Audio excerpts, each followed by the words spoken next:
మీ business ఏదైనా మీ ఊర్లో promotion చేయాలంటే అది సుమన్ టీవీతోనే సాధ్యం. ఇప్పుడే సంప్రదించండి. Hi hello welcome to Suman TV. నేను మీ పవన్ని.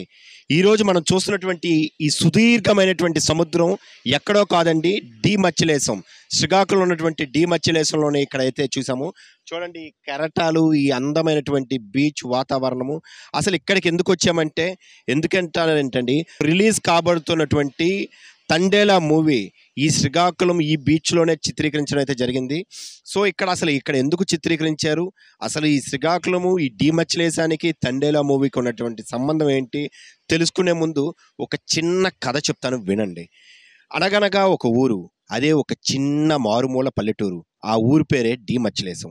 ఇక్కడ నుంచి వచ్చినటువంటి 2018లో కొంతమంది మత్స్యకారులు తన బతుకు జీవనాధారం కోసం వేటకు వెళ్తూ దేశ సరిహద్దులు తెలియక దాటడం బట్టి 14 నెలలు, ఒకటి కాదు రెండు కాదు 14 నెలలు వారు కారాగారాల్లో చిక్కుకొని పాకిస్తాన్ బోర్డర్లోకి వెళ్ళినందుకు వారినైతే బంధించడం జరిగింది.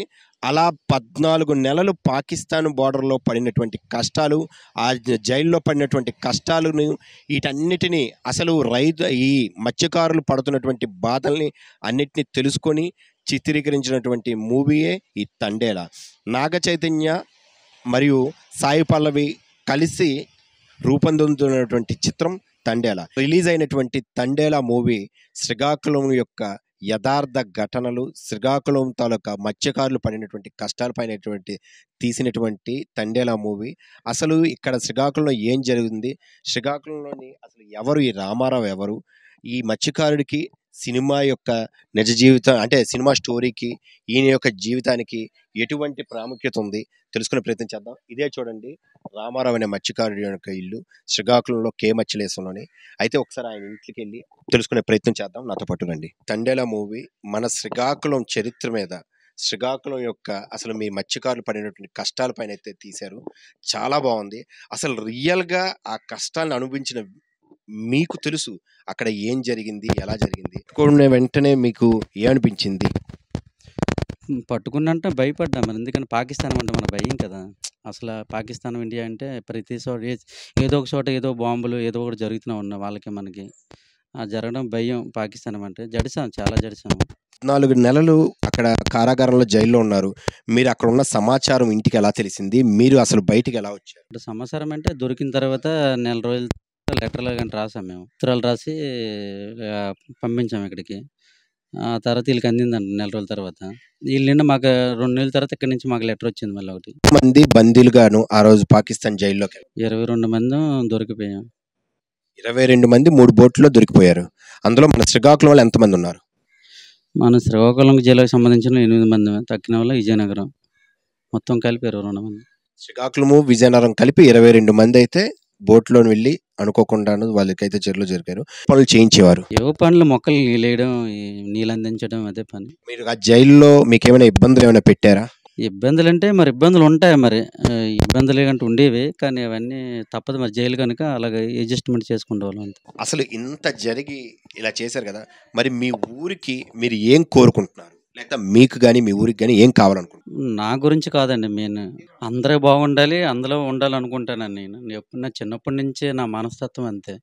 ఇప్పుడు మేము సముద్రం ఉండి, ఇప్పుడు మనకి కాళ్ళు, చేతులు, కళ్ళు ఉంటుండగా అన్నీ ఉన్నాయి, కానీ గుడ్డు వలన బ్రతుకుతాను. అంటే సముద్రం ఉంటుండగా కూడా మేము ఒక చేతులు కాళ్ళు లేని వాళ్ళలాగా ఉంటున్నాం. ఎందుకు ఉంటున్నామంటే సముద్రంలోకి వెళ్తే పెద్ద పెద్ద అలలు వచ్చేస్తున్నాయి.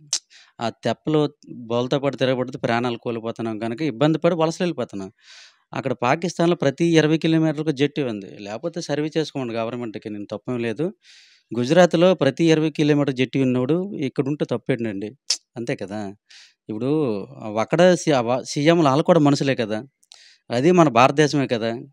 ఇప్పుడు గుజరాత్ అంటే వేరే వాళ్ళు, పోల్బందర్, ఉక్క, దూర్గ, మంగళూరు, కర్ణాటక, ఇవన్నీ 20 కిలోమీటర్ 15 కిలోమీటర్ జెట్టి ఉన్నప్పుడు ఇక్కడ ఉంటే తప్పేటి. ఇప్పుడు ఇక్కడ జెట్టి రోడ్డు ఉంది, రోడ్డు ట్యాక్స్ కడతాను. జెట్టి కడితే జెట్టి ట్యాక్స్ కూడా గవర్నమెంట్ కూడా ఒక ఆదాయమే కదా. మన ద్వారా బోట్లు కడతాను, బోట్లు కట్టాం మన సొంత డబ్బులతోటి. ఇప్పుడు బోట్ ద్వారా ఆ జెట్టికి పన్ను కడతాం కదా మేము. గవర్నమెంట్ కూడా ఉపాధి కదా. ఈ జెట్టి కట్టడం వల్ల ఎంతో మంది అంటే ప్రజలు బ్రతికారు. సోర్స్ అట్లా అదే కోల్డ్ స్టోరీ వస్తాయి. అదే అది మన డీజిల్ బంకులుంటాయి. ఐస్ ప్యాటర్లుంటాయి. తర్వాత చేపలు కటింగ్ చేసి నిల్వ పెడతారు కదా! ఇవన్నీ రకరకాలుంటాయి. కొన్ని కొన్ని ఫ్యాక్టరీలు. దాని ద్వారా పనులకి చాలా మందికి ఆడోళ్ళకి, మగోళ్ళకి చాలా మందికి ఉపాధి కల్పిస్తది కదా! అలాని కడితే మంచిదే కదా! ఎక్కడ సముద్రం ఎట్టుకొని గుజరాత్ వెళ్ళిపోవడం, అక్కడ ప్రాణాలు పోవడం, ఆ బాడీలు కూడా మన ఊరు పంపించకపోవడం, అలాగే చాలామంది జరుగుతుంది. ఇప్పటి నుండే దగ్గర ఎక్కడ 10 సంవత్సరాల నుండి అదే చెప్తున్నా గానీ, గల్లీ నుండి ఢిల్లీ వరకి, పాకిస్తాన్ రిలీజ్ అయిన వరకు జట్టీ కోసమే మాట్లాడుతున్నాం. ఎవరు పట్టించుకోవట్లేదు. వినేసి వదిలేస్తుంటారు గానీ ఎవరు పట్టించుకోవట్లేదు. అరే! గుజరాతీ అది మన భారతదేశం అది అమెరికా, దుబాయ్, లండన్ కాదు. ఆ గుజరాత్‌లో జట్టీలు ఉన్నప్పుడు మన ఆంధ్రప్రదేశ్‌లో కూడా ప్రతి 15 కిలోమీటర్ 20 కిలోమీటర్లు అందుబాటులో ఉన్న దగ్గర కడదాం. చిన్నదైతే చిన్నదే, పెద్దదైతే పెద్దదే కడదాం. ఎందుకు వలసలు ఆపుదాం అని ఎవరికీ ఆలోచన రావట్లేదు. ఎలక్షన్ టైం కూడా వస్తుండ్రు, హామీలు ఇచ్చేస్తుండ్రు కడతామని. ఓట్లేసుకొని గెలుస్తుంటారు గానీ తర్వాత ఎలక్షన్ అయిపోయిందో పట్టించుకోవట్లేదు. నాకేటి అర్థం కావట్లేదు. కేంద్రంతో ఫైట్ చేయండి. తేండి జట్టీలు కట్టండి. ఎవడు కాదంటారు అంతే కదా! ఇలాంటివి ఆలోచిస్తే బావుండు గానీ, ఈ అమ్మఒడి, ఈ ఒడి, ఆ ఒడి అంటారు. డబ్బులంటారు లేనిపోనివన్నీ. తర్వాత మన ప్రజల మీదే రేట్లు పెంచడం, చేయడం ఇవన్నీ వేస్ట్ కదా! ఇలాంటి జట్టీలు కడితే చాలామంది బ్రతుకుతారు. ఈ కర్ణాటక, మలిపి, గుజరాత్, పోలుబందర, యల్లకంట ఇక్కడ ఉంటారు. ఇక్కడే చేస్తారు. ఇక్కడ జట్టీ కడితే చుట్టుపక్కల గ్రామాలు మొత్తం మినిమం లేదన్నా ఒక 7, 8 పంచాయతీలు ఇక్కడే ఉన్నాయి. అందరూ ఇక్కడే ఉంటది. ఉపాధి దొరుకుతది. బతుకుతారు. అది నా కోరిక. అంతే. అదేనండి నా జట్టీ కోసమే పోరాటం. జట్టీ కడితే చాలా హ్యాపీగా ఫీల్ అవుతాను. చూశారు కదా! మరోసారి రియల్ హీరోగా రామారావు ఎందుకొచ్చాడంటే, తను ఖైదీగా బందీ అయ్యి బయటకొచ్చినప్పటి నుంచి ఢిల్లీ నుంచి గల్లీ వరకు తన ఒకే ఒక్క మాట ఏంటి అంటే, మా ఊరికి జెట్టి ఇవ్వండి. ఈ శ్రీకాకుళంలో ఇక్కడ జెట్టి ఇచ్చినట్లయితే రాష్ట్రాల్లో ఇతర రాష్ట్రాల్లో ఉన్న జెట్టీలు ఇక్కడ కట్టినట్లయితే వలసలకు వెళ్ళాల్సిన అవసరం లేదు. మేము కష్టపడడానికి రెడీగా ఉన్నాము. మాకు ఎటువంటి పథకాలు కాదు. మాకు బతకడానికి కావాల్సినటువంటి బతుకుని చూపించండి.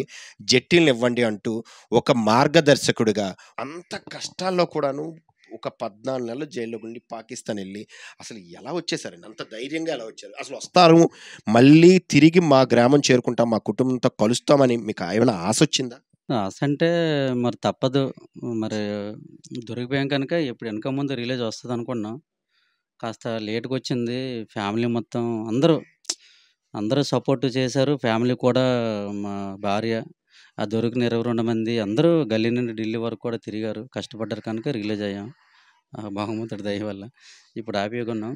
కానీ నా రిక్వెస్ట్ ఏంటంటే ఇప్పుడు అనుకోవచ్చు కొన్ని ప్రభుత్వాలు బుడగొట్లపాలెంలో జెట్టి కడుతున్నాం కదా అనుకోవచ్చు. బుడగొట్లపాలెంకి మాకు 20 కిలోమీటర్లు ఉంటది. 20, 30 కిలోమీటర్లు ఉంటది. అక్కడ పెద్ద జెట్టి అయిన ఇక్కడ డీమచ్చిలేశంలో ఇక్కడ రాళ్ళపేటలో ఇంతకు గత సర్వే కూడా చేశారు ఇక్కడ మినీ జెట్టి అని.